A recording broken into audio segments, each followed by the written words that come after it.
오늘은 거룩한 교회라는 제목으로 하나님 말씀을 증거할 때에 오늘 이 시간 많은 은혜를 받으시기 바랍니다. 제가 한때 건축 관련 영상들을 이렇게 이어서 시청한 적이 있었습니다.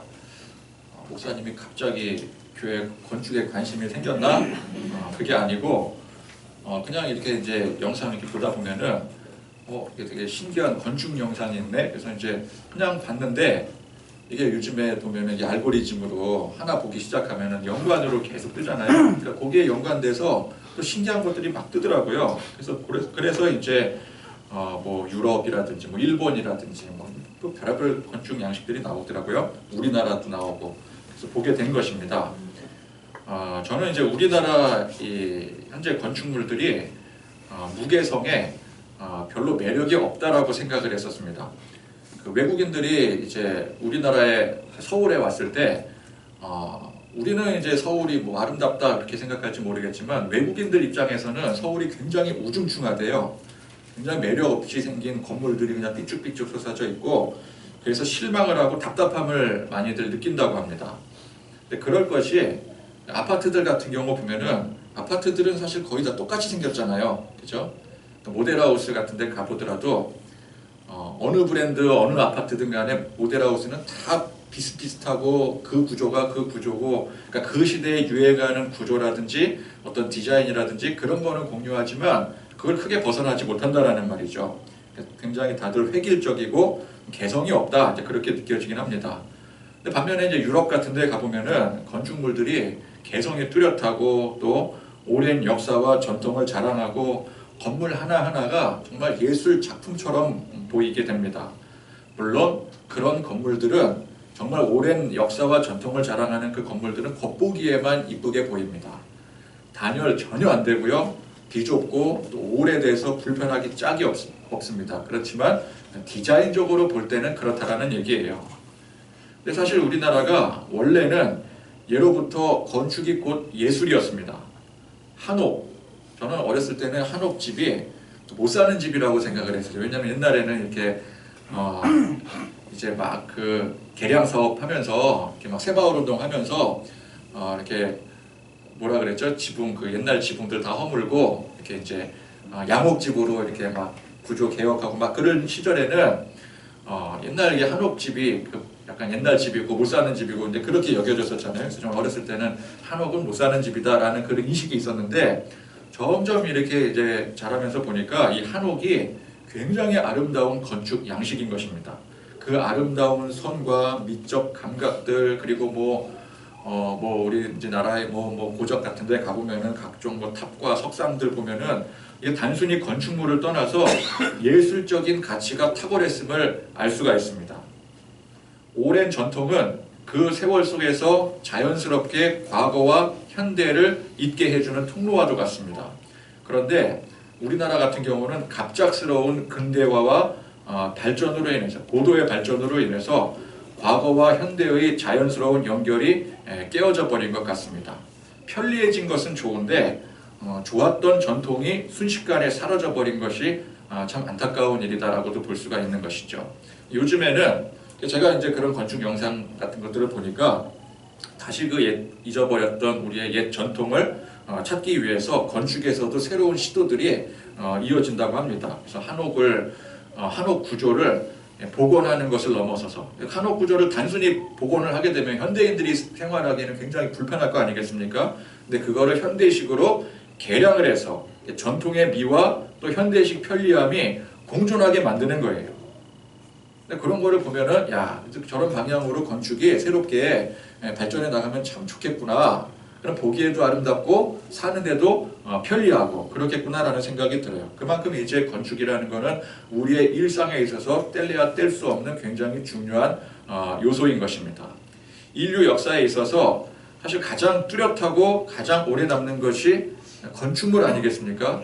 결국 건축물이 남는 거예요.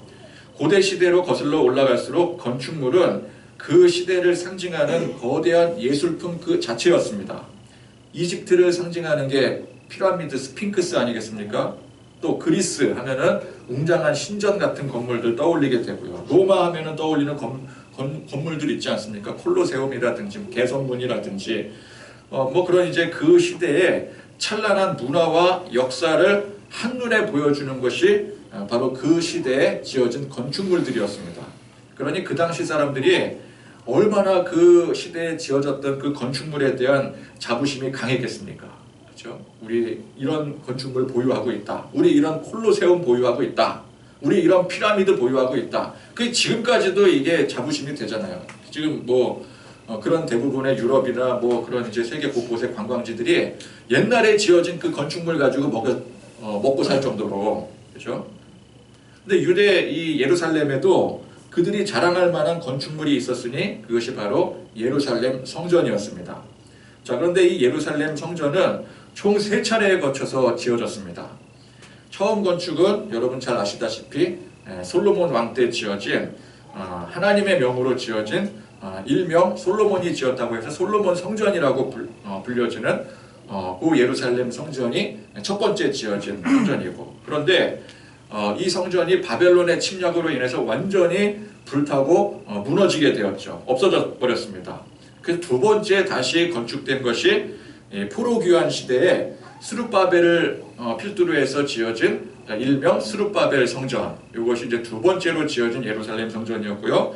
그런데 또 이 스룹바벨 성전도 로마 시대의 폼페이우스에 의해서 완전히 파괴가 됩니다. 그래서 그 이후에 헤롯 왕이 재건축한 것이 세 번째 건축물인, 그러니까 예수님 당시의 성전 하면은 바로 이 헤롯이 건축했던 이 성전, 예루살렘 성전이었습니다. 세 번째 성전이 되는 것이죠. 근데 이 성전은 어쨌건 간에 유대인들에게 가장 중요한 의미를 갖는 건축물이었습니다. 그러니까 성전 하면은 성전의 상징이 무엇입니까? 하나님이 거하시는 곳, 그러니까 전능하신 하나님께서 거하시는 집이 성전이요, 또 이 성전은 오직 우리 유대인들, 유대 민족들만의 소유할 수 있는 그런 유대인들의 선민의 상징이었습니다. 그런데 그 성전이 무너졌을 때 그것은 이 유대인들에게 있어서는 엄청난 충격으로 다가왔겠죠. 아무리 강력한 적들이 침략을 하고 압박해 와도 유대인들은 그래도 하나님의 성전이 있는 한 우리를 지켜줄 것이다. 유대인들이 이스라엘도 그렇고 유대도 그렇고 얼마나 하나님 불순종하고 우상 숭배하고 살았습니까? 그런데 자기들은 그렇게 살았으면서 그 예루살렘에 지어진 그 성전을 바라보면서 저 건물이 있는 한, 하나님이 저 안에 계시는 한 우리를 지켜주실 거다라고 하는 그런 이상한 확신을 가지고 살았더라는, 그런 확신을 가지고 우상 숭배를 하고 살았더라는 것이죠. 그러니까 우리는 절대 지지 않는다라고 생각을 했어요. 반드시 저 성전이 우리를 지켜주리라고 확신을 했습니다. 그러니 그 성전이 무너진다라는 것, 그 성전이 불타 없어진다라는 것은 그건 그들에게는 상상조차 할 수 없는 일들이었습니다. 그런데 그 첫 성전, 솔로몬 성전이 바벨론의 침략에 의해서 거침없이 허물어지고 불타버렸으니 그것이 그 당시 유대인들에게 얼마나 충격이었겠습니까? 충격과 절망 속에 다시 지어진 성전이, 그러니까 스룹바벨 성전이 그들에게 또 얼마나 큰 위로가 되고 소망이 되었겠습니까? 이 성전이 절대 무너져서는 안 되겠지만 혹 무너지더라도, 이미 이제 한번 무너짐을 경험했지 않았겠습니까? 근데 그렇게 무너졌었는데 하나님이 다시 지어주셨잖아요. 그러니까 무너지더라도 우리 전능하신 하나님께서 곧바로 다시 지어주시고, 이 성전을 다시 지어주신다는 건 뭐예요? 우리 민족을 다시 회복시켜 주신다는 것을 의미하는 거죠. 근데 그런 확신이 이 성전을 통해서 들게 되는 거예요. 이처럼 유대인들에게 이 성전 건축물이 갖는 의미는 절대적이었고 그들의 자랑이었고 삶의 핵심이었습니다. 그래서 나중에 헤롯 왕이 정치적으로 이 유대인들을 결속시키기 위해서 환심을 사기 위해서 벌인 것이 이 파괴된 성전 보수 사업이었던 거예요. 그래서 헤롯 왕이 이 성전을 지어준 겁니다. 정치적인 목적으로. 왜? 유대인들은 성전이 중요하기 때문에. 자, 그런데 그건 이제 유대인들의 입장이고, 이 유대의 성전 역사에 있어서 중요한 핵심이 무엇일까요? 거룩하신 하나님의 성전도 때가 되면, 이때는 이제 하나님의 때인 거죠. 때가 되니 가차없이 무너지게 되더라는 것입니다. 이게 현실이었어요. 하나님의 보호하심이 어느 때건 지속되는 게 아니더라는 것입니다. 벌써 유대인들은 2번이나 성전이 무너지는 경험을 했습니다. 예수님 부활 승천 이후에 세 번째 성전이 그 완전히 무너진 것을 포함하면은 그게 세 번이겠지만 예수님 당시에는 적어도 이 유대 사회에서 성전이 무너진 건 두 번을 경험했던 거예요. 역사적으로 경험하고 실제로도 경험하고, 그죠? 근데 앞으로 한 번 더 있을 건데 그거는 유대인들은 꿈에도 생각하지 못하겠죠. 즉, 이 성전이라는 건물이 이게 사실은 절대적인 상징이 아니라는 거예요. 유대인들은 절대적인 상징이라고 생각했겠지만 두 번이나 무너지고 또 그 세 번째 건물도 이후에 바로 무너질 거 아니겠습니까? 그냥 무너지더라는 거예요. 절대적인 상징이 아니라는 것이죠. 그러니까 절대적이라고 굳게 믿었던 것은 첫 번째, 바벨론에 의해서 무너지기 전까지였습니다. 그때까지는 절대적이라고 믿었어요. 그런데 그 절대적이었던 성전이 무너지더라는 것이죠. 근데 그걸 두 번이나 겪지 않았습니까? 그러면 상식적으로 둘 중에 하나의 결론에 이르러야 되는 거예요. 첫 번째 결론은 무엇이겠습니까? 이 성전은 누구의 상징이었어요? 하나님의 상징이었잖아요. 근데 그게 무너졌다. 우린 하나님이 계시니까 절대 무너지지 않을 거라고 생각했는데 무너졌어요. 그럼 뭐가 무너지게 되는 거예요? 상식적으로 하나님을 향한 믿음이 무너지겠죠. 그럼 하나님은 가짜다. 지금까지 우리 하나님 진짜로 믿었는데 하나님이 구하신 성전이 저렇게 허물어 그냥 뭐 가차없이 무너지는 거 보니까 하나님 가짜다. 그럴 수 있습니다. 절대적으로 믿었던 것이 속절없이 무너질 때 그 무너짐과 동시에 믿음도 무너지게 되는 거예요. 그게 첫 번째라면 두 번째는 뭐예요? 그러나 우리가 어떻게 하나님을 가짜라고 생각할 수 있겠느냐. 하나님은 여전히 진짜다. 그런데 건물이 무너졌다는 건 뭐예요? 건축물은 그냥 건축물일 뿐 그 자체의 의미가 있는 게 아니구나라는 것을 깨달아야 되는 것이죠. 그러니까 하나님을 향한 믿음을 돌이키지 않을 거면은 하나님은 살아계시는데 하나님의 전인 저 성전이 무너졌다. 그러면 우리가 지금까지 알고 있었던 저 건물에 대한 개념이 틀렸다라는 걸 알아야 되는 것이죠. 절대적인 그 상징이 아니라는 거예요. 그럼 이 두 차례에 거친 성전 파괴의 메시지가 무엇입니까? 전능하신 하나님께서는 필요하시다면 거룩한 성전이라 할지라도 가차없이 파괴되는 것을 파괴시키기도 하시고 혹은 파괴되는 것을 그냥 그대로 내버려 두신다는 거예요. 자, 그러면 그렇게 파괴될 때의 성전은 그저 돌무더기에 지나지 않게 되는 것입니다. 그렇다면 진정한 의미를 상실한 성전은 아무리 찬란하게 우뚝 솟아 있다 할지라도 그거는 그저 돌무더기에 지나지 않는다는 거예요. 그러니까 중요한 거는 성전의 의미를 가지고 있어야 되는 것이죠. 근데 그 의미를 상실하는 순간은 아무리 찬란하게 세워져 있더라도 그건 아무 의미가 없고 가치가 없는 건축물일 뿐이라는 거예요. 그러니까 하나님의 백성이 하나님과 온전히 연결이 되어서 하나님을 믿고 순종하며 살 때에 비로소 성전이 성전으로서의 의미를 갖는 것이지 그렇지 않을 때는 성전으로서의 의미를 상실하게 되는 것입니다. 그래서 두 번에 거친 이 성전 파괴의 역사 속에서 찬란하고 거룩한 성전이라 할지라도 하나님께서 작정하신다면 그저 아무것도 아닌 돌덩어리에 지나지 않는 것이구나. 그래서 어떤 결론에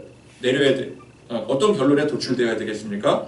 우리가 하나님을 온전히 섬기고 우리가 스스로 하나님께 순종하지 않으면 안 되는 거구나. 그래서 저 건물이 있다고 해서 우리를 건물이 지켜주는 게 아니구나.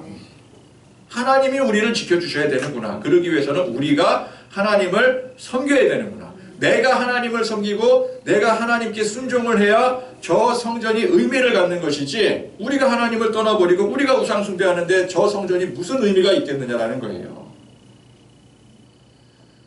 그런데 유대인들은 이 두 번에 거친 성전 파괴의 이 어마어마한 사건 속에서 그 중요한 교훈을 깨닫지 못했더라는 것이죠. 그들에게는 그저 저 성전을 깨부순 바벨론이나 로마가 야만인일 뿐이었습니다. 언젠가 하나님께 큰 벌을 받아서 망하게 될 족속들 뿐이었습니다. 그런데 바벨론과 로마가 물론 망했죠. 근데 그 두 나라만 망했습니까? 이스라엘도 유대인들도 똑같이 망했더라는 거예요. 그러니까 성전, 건물이 중요한 것이 아닙니다. 그 성전 안에 하나님을 온전히 섬겨야 될 사람들이 중요한 거예요. 그러니까 사람들이 믿음으로 하나님 앞에 온전히 설 때는 성전은 말 그대로 성전이 되는 것입니다. 그러나 사람이 하나님을 온전히 섬기지 못하면 성전은 그저 돌덩어리에 지나지 않는 것입니다.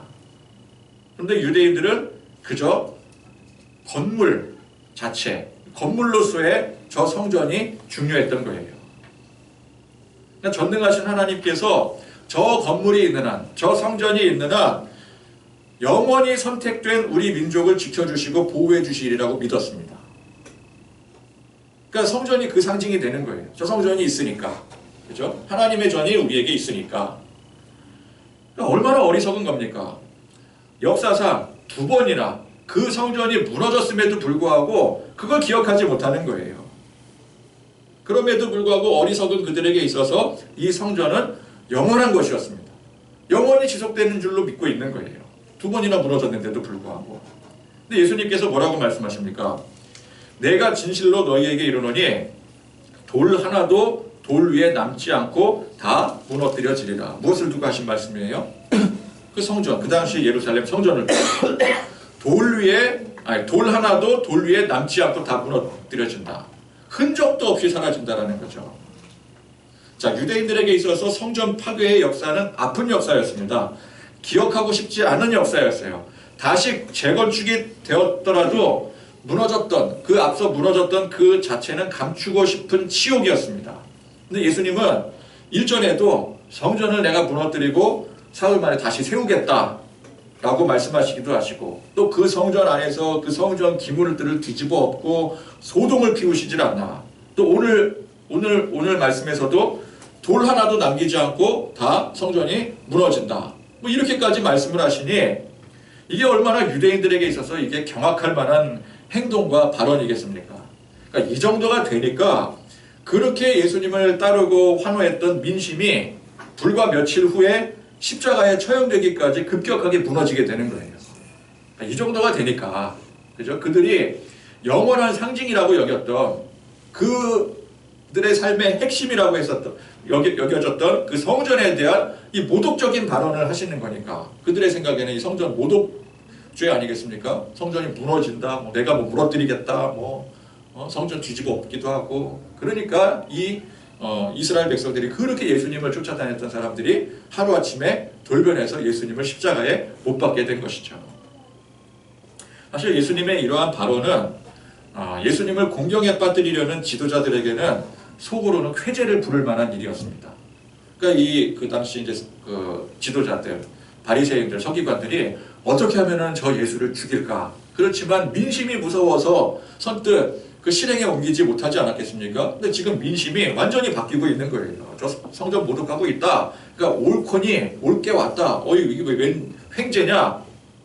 그러니까 어떻게든 빌미를 잡으려고 노력을 해도 안 되던 판국에 예수님 스스로 불구덩이에 뛰어든 것과 같은 그런 상황인 것이죠. 그러니까 속으로는 얼마나 좋았겠어요. 그죠? 이 바리새인들이 이거 우리가 할 일을 대신 해주는구나. 이게 웬 떡이냐, 웬 횡재냐. 속으로는 좋으면서 겉으로는 막 경악을 금치 못하는 척하면서, 속으로는 좋으면서. 그러니까 이 회칠한 무덤과 같은 자들이죠.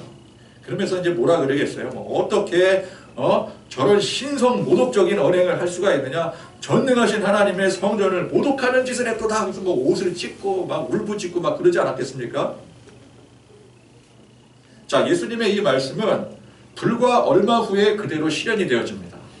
AD 70년 로마에 의해서 예루살렘 성전이 완전히 파괴되어서 남은 것이라곤 그래도 예수님께서는 돌 위에 돌 하나도 남기지 않겠다고 했는데, 그래도 조금 그래도 너무 그렇게 무너지면 좀 그러니 한쪽 귀퉁이 벽만 남아서, 그것도 진짜 벽이 남았는지도 잘 몰라요. 근데 어쨌든 지금 통곡의 벽이라고 남은 게 한쪽 귀퉁이 벽이라면서요. 그게 지금까지 남아 있는 거예요. 자, 이 세 번째 무너진 성전은 이제 다시는 재건축되는 일이 없게 되었습니다. 그 이후로 수천 년이 지났음에도 여전히 통곡의 벽으로 남아져 있는 것이죠. 자, 그런데 예수님의 이 말씀은 이 성전 건물만을 가리켜서 말씀하신 게 아니었습니다. 자, 요한복음 2장 19절에 보면은 예수께서 대답하여 이르시되 너희가 이 성전을 헐라 내가 사흘 동안에 일으키리라. 딱 그랬더니 유대인들이 뭐라 그래요? 이 성전은 46년 동안에 지었건을, 그러니까 헤로드 왕이 46년간에 거쳐서 재보수 사업을 했던 거죠. 내가 3일 동안에 일으키겠느냐? 그러나 이후에 이제 21절에 보면은 그러나 예수는 성전된 자기 육체를 가리켜 말씀하신 것이라. 그러니까 예수님께서 말씀하신 성전은 너희가 성전을 헐라 혹은 내가 성전을 헐겠다. 이 성전은 예수님의 육체를 말씀하신 거였어요.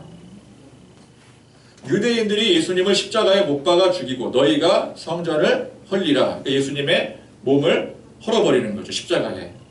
그리고 내가 사흘 동안에 일으키리라. 이것은 3일 만에 다시 부활하신다는 것을 말씀하고 계신 거였어요.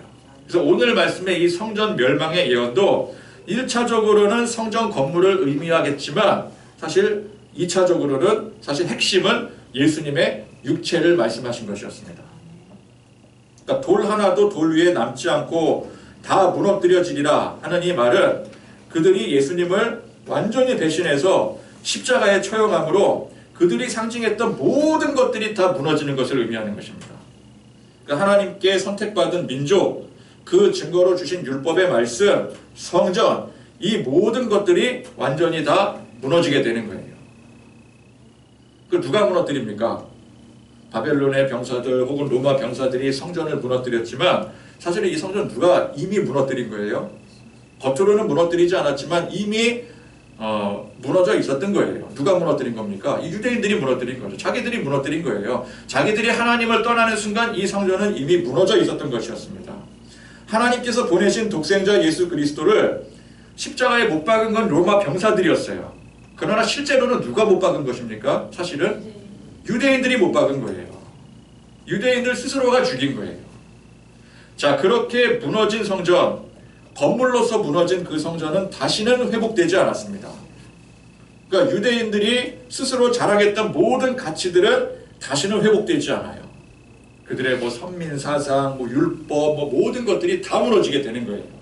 찬란한 유산, 자랑할 만한 가치들, 이게 유대인들 자기 스스로가 무너뜨린 겁니다. 이 무너뜨린 것은 이제 이 모든 것들은 과거의 유산이 되어서 다시는 회복되지 않는 거예요. 그러면 무엇이 회복되어지는가? 완전히 새로운 유산이 회복이 되어지는 것입니다. 새로운 유산이 세워지는 거예요. 구성전이 무너지고 새 성전이 세워지는 것입니다. 그런데 이제 완전히 새롭게 회복되는 이 새 성전은 이전까지의 건축물이 아닌 바로 부활의 예수님이신 거예요. 근데 그 예수님을 유대인들이 죽였기 때문에 이제 새롭게 지어지는 새 성전인 이 예수님은 유대인들과는 전혀 상관없는 분이 되시는 거예요. 그들은 떠나버렸기 때문에, 그들은 스스로가 예수님을 못 박아버렸기 때문에 이제는 하나님의 백성의 기준이 유대인의 혈통, 율법, 자랑스러운 그 성전이 아니라 부활의 예수님을 믿고 따르는 십자가가 기준이 되는 것입니다. 그래서 이전 것은 지나갔으니 보라 새 것이 되었도다. 이제 혈통적 유대인이 아니에요. 그죠? 지리적인 유대인이 아니에요. 예수님의 십자가를 붙드는 모든 사람들이 영적 이스라엘이 되는 것입니다. 하나님의 백성들이 되는 거예요. 자, 구약의 성전은 거룩하신 하나님의 임재의 상징이 되는 중요한 장소였습니다. 백성들은 성전을 통해서 하나님께 제사를 드리고 제사의 그 희생 제물을 통해서 하나님을 만나게 되었습니다. 때로 백성들이 불순종하여 방황할 때에 하나님은 성전을 무너뜨리는 초강수를 통해서 흩어진 백성들을 다시 불러 모으시기도 하셨습니다. 그러나 이 성전은 완벽한 하나님의 임재의 방식이 아닙니다. 이것은 장차 하나님께서 보내실 메시아에 대한 상징이었어요. 그러니까 구약의 제사가 그것이 완전한 제사가 아니잖아요. 결국 신약의 제사를 미리 모형으로 보여주는 것이었습니다. 성전도 마찬가지예요. 진짜 성전이신 예수님을 미리 모형으로 보여주신 것이 구약의 성전이었습니다. 그러니까 우리가 진짜 하나님을 만나고 그분의 임재를 경험할 수 있는 것은 예수님의 희생을 통해서인 것입니다. 가짜 제물이 아닌 진짜 제물을 통해서 우리는 비로소 하나님께 나아갈 수 있게 된 것입니다. 그래서 예수님의 희생제사가 되는 십자가의 죽으심과 부활을 통해서 이제는 과거의 모형제사, 과거의 모형제사가 뭐예요? 구약시대에 드려졌던 그 제물로 드리는 그 제사, 그게 예수님의 십자가 이후에는 필요가 없어지게 된 거예요. 왜? 예수님께서 스스로 제물이 되셔서 십자가에 죽으셨기 때문에, 예수님이 스스로 제물이 되셨기 때문에 이제는 우리는 예수님의 피해 제사로 나가게 되는 것이죠.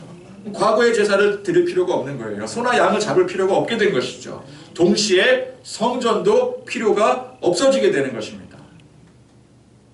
성전이란 장차 오실 예수님의 모형인데, 이제 진짜이신 예수님께서, 진짜 성전이신 예수님께서 십자가와 부활로서 완성하셨으니, 완성이 되었다면 이전의 모형은 필요가 없어지는 거잖아요. 그렇죠? 그래서 우리는 부활의 주님을 믿음으로 우리 각자가 하나님께 가까이 갈 수 있게 되었습니다. 어린 양의 피가 아닌 예수님의 보혈을 믿음으로 구원받은 하나님의 자녀가 된 것입니다. 그래서 예수님께서 부활 승천하신 이후부터는 성전 시대가 아니에요. 구약은 성전 시대였습니다. 그러나 신약은, 예수님의 십자가 이후가 신약 아니겠습니까? 신약은 성전 시대가 아니에요. 성전 시대는 구약과 함께 끝을 보한 것입니다. 그래서 오늘 말씀에 예수님께서 성전의 완전한 소멸을 말씀하신 거예요. 이것은 곧 구약의 끝을 말씀하시기도 하시는 것입니다. 그래서 신약에는 성전이라는 말이 없어요. 예수님을 믿는 사람들이 모여서 함께 예배하고 생활하는 공동체로서의 에클레시아, 즉 번역하면 교회인 것입니다. 여러분, 그래서 성전과 교회는 엄연히 다른 겁니다. 물론 교회를 하나님께서 거하시는 곳이라는 의미에서 성전이라고도 혼용해서 부르지만, 성전도 하나님이 거하시는 곳이었잖아요. 그런 의미에서는 성전과 교회를 혼용해서 부르기도 하지만, 엄밀히 구약의 성전과는 그 의미가 다른 거예요. 구약의 성전은 뭐라고요? 예수님의 모형. 그리고 진정한 성전이 뭐라고요? 예수님, 바로 그 자체이신 것입니다. 그래서 우리는 구약의 성전과 현재의 교회를 자꾸만 이게 혼동하면 안 돼요. 구약의 성전은 그래도 장소의 개념이 컸습니다. 그죠? 하나님께서 그 장소에서만 제사를 드리게 했어요. 그 이전이 성막이었죠. 이건 장소의 개념이 커서 건물 그 자체에도 의미가 있었지만, 신약의 교회는 장소의 개념이 아닙니다. 사람 그 자체가 교회인 거예요. 에클레시아는 건물을 칭하는 그 용어가 아닙니다. 사람의 모임을 칭하는 용어예요. 그래서 건물이나 어떤 물건 같은 것들의 의미가 없습니다.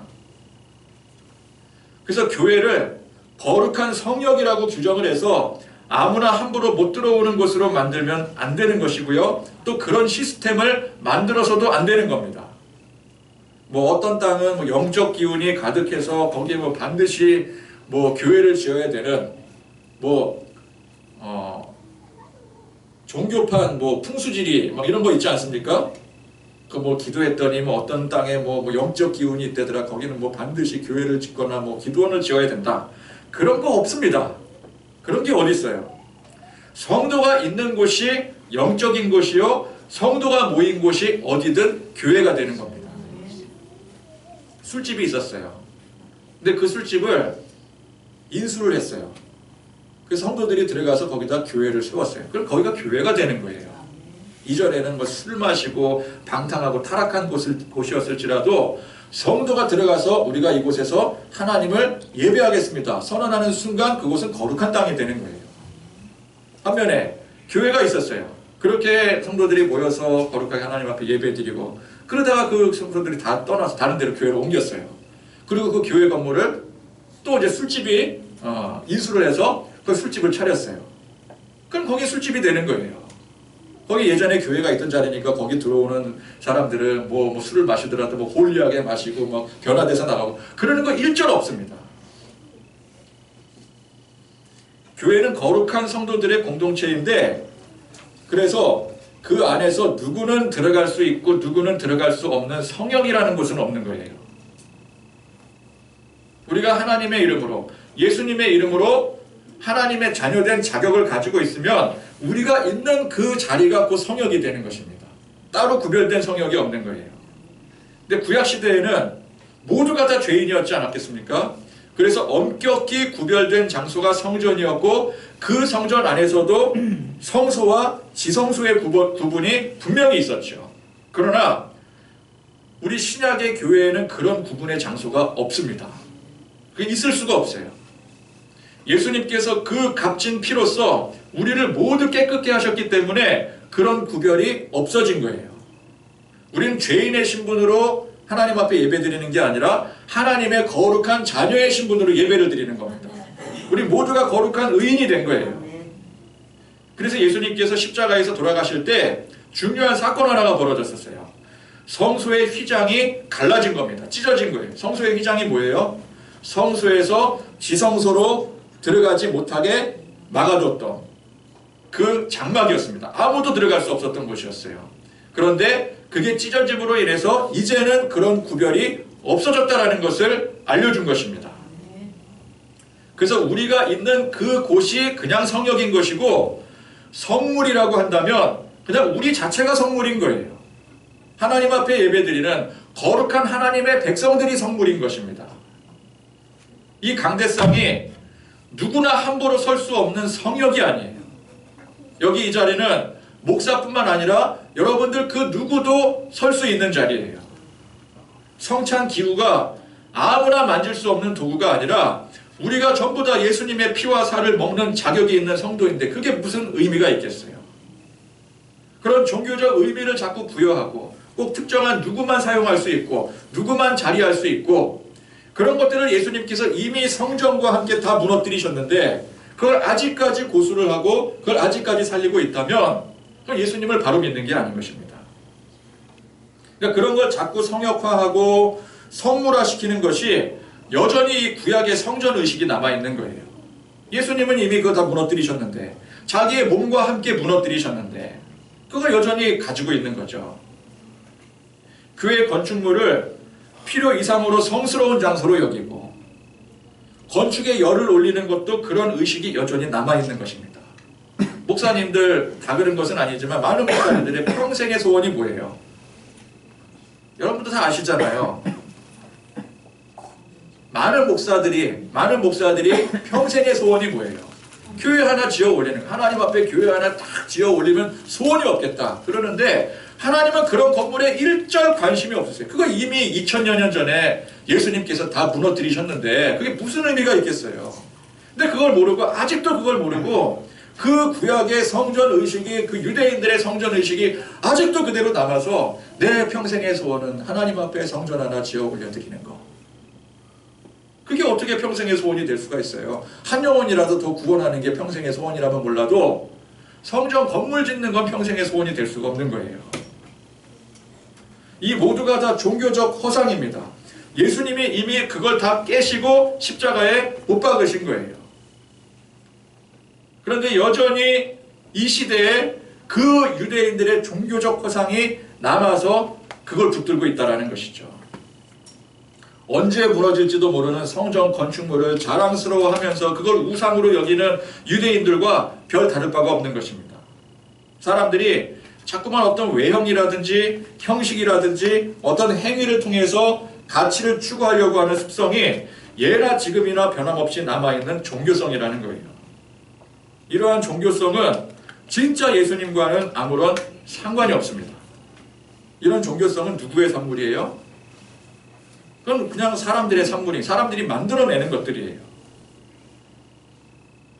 권세를 탐하고 뭐 자리 욕심 나고 뭐 어디 가면은 또 뭐 위원장 같은 거 해야 되고 뭐 그냥 모임 가면은 꼭 내가 꼭 뭐 거기서 뭘 해왔던 것들 또 나타내야 되니까 위임 받아야 되고 뭐 해야 되고 뭐 그렇잖아요. 뭐 이력 써야 되고 시스템 만들어야 되고 구축해야 되고 또 뭐 한 거 있으면은 또 서로 감사패 돌려가면서 또 이렇게 치하해 줘야 되고 이게 다 누가 만들어내는 거예요? 우리들끼리 만들어내는 거예요. 우리들끼리 조차하고 자화자찬하는 거죠. 그게 나쁘다는 게 아니라 우리들끼리 서로가 이렇게 격려하고 돕고 그런 거 중요하죠. 그러나 그런 것들은 하나님이 주시는 것은 아니라는 것을 우리가 알아야 돼요. 그러니까 우리끼리는 서로가 격려하고 서로 더 높여주고 그럴 수 있죠. 그러나 그거를 우리 기독교로 끌고 들어와서는 안 된다는 거예요. 그걸 예수님의 방식으로 끌고 들어와서는 안 된다는 거예요. 예수님은 그런 모든 것들을 십자가에 못 박으심으로 완전히 새롭게 하신 것이었습니다. 그래서 우리 예수님께서 주신 이 말씀을 깊이 헤아려 알아야 됩니다. 예수님께서 직접 무너뜨리신 것인데 그걸 우리가 과거의 전통이라고 무조건 옛 것은 소중한 것이라고 붙들고 있으면 안 되는 것입니다.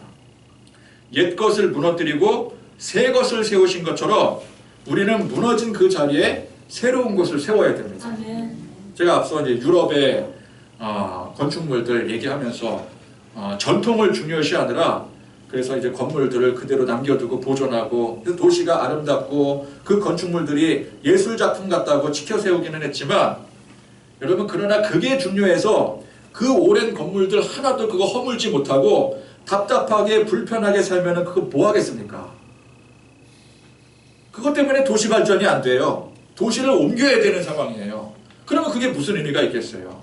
과거가 현재의 발목을 붙잡는 것밖에 안 되는 거 아니겠습니까? 과감하게 허물 건 허물고 그 자리에 새 건물을 올려야 되는 거예요. 다만 그것이 완전히 별개의 새로운 것이 아니라 과거를 토대로 전통을 토대로 현대의 것으로 재해석하는 것이 그게 중요한 것이죠. 그러니까 성전 시대는 끝났으니 뭐 우리는 무교회주의로 간다. 뭐 교회 건축은 무조건 안 된다. 결사반대다. 그게 아니라 교회 건축물이 필요하고 시스템이 필요하고 그러면 필요에 따라서 건물도 지을 수 있는 것이고요. 또 열심히 지을 때는 열심히 짓고 헌신해서 짓고 시스템도 필요하면 열심히 만들고 하되 그것이 무조건 과거의 전통을 그대로 답습하는 것이 아니라 우리는 항상 예수님의 복음으로 그것들을 해석을 해야 되고 그 뜻 안에 항상 새롭게 해야 되는 것입니다. 거기에 몰두해서는 안 된다는 거예요. 필요에 의하면 하나님께서 우리에게 주십니다. 우리에게 주실 때는 우리가 그걸 또 열심히 해야죠. 그러나 그 자체의 목적이 있는 것이 아니라 항상 우리 주님께서 우리를 통해 새롭게 하시는 것에 뜻을 두고 목적을 두어야 된다는 거예요. 그래서 우리가 주의 이름으로 모여서 이렇게 함께 예배하고 그 은혜를 나누는 공동체로 모인 것이 이게 중요한 것입니다. 그것이 어떤 장소이건 어떤 환경이건 그게 중요한 게 아니라 우리 성도 한 사람 한 사람이 모여서 하나님의 이름으로 모이고 예수님의 이름을 부르짖고 함께 같이 말씀을 나누고 기도하고 찬송 부른다는 것이 그리고 그 안에서 교제를 한다는 것이 이게 제일 중요한 것입니다. 그러면 그게 교회인 거예요. 그게 교회입니다. 건물이 교회가 아니고 시스템이 교회가 아닙니다. 우리 성도 한 사람 한 사람이 모여서 에클레시아 공동체를 이룬 이 교회가 진짜 하나님의 교회가 되는 것입니다. 우리가 그런 자부심과 믿음을 가지고 거룩한 교회 공동체를 이루어가는 그런 은혜로운 하나님의 백성들이 되실 수 있기를 간절히 축원드립니다.